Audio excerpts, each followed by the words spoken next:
Kasus DBD atau demam berdarah di Kabupaten Oki, Sumatera Selatan terus meningkat. Hingga kini tercatat mencapai 27 kasus, 2 diantaranya meninggal dunia.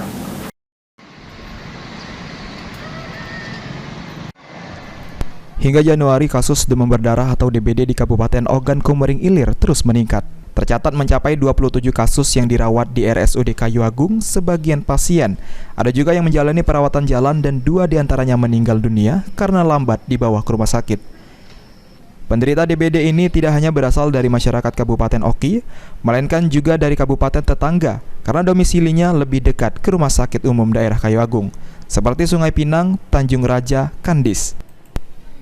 Meningkatnya angka kasus DBD ini seiring semakin tingginya intensitas hujan beberapa pekan terakhir, sehingga pihak terkait beralasan tidak bisa melakukan fogging lebih awal karena banyaknya genangan air menyebabkan nyamuk lebih cepat berkembang biak, maka fogging akan sia-sia dilakukan.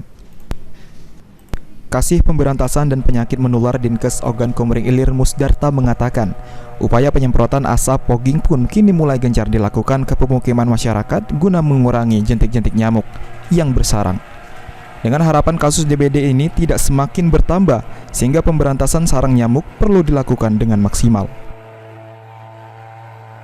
DBD ini di awal musim hujan ini sangat meningkat sekali ya di Kabupaten Oki ini. Semua sudah tertangani, sudah dirawat di Rumah Sakit Umum Kayu Agung atau di klinik-klinik swasta lainnya.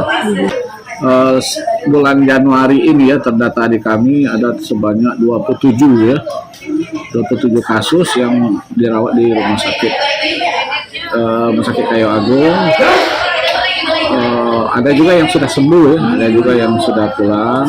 Tapi bukan hanya dari Kabupaten Oki, Bapak Ibu sekalian, ada juga di Rumah Sakit Kayu Agung ini dapat dari kabupaten tetangga kita.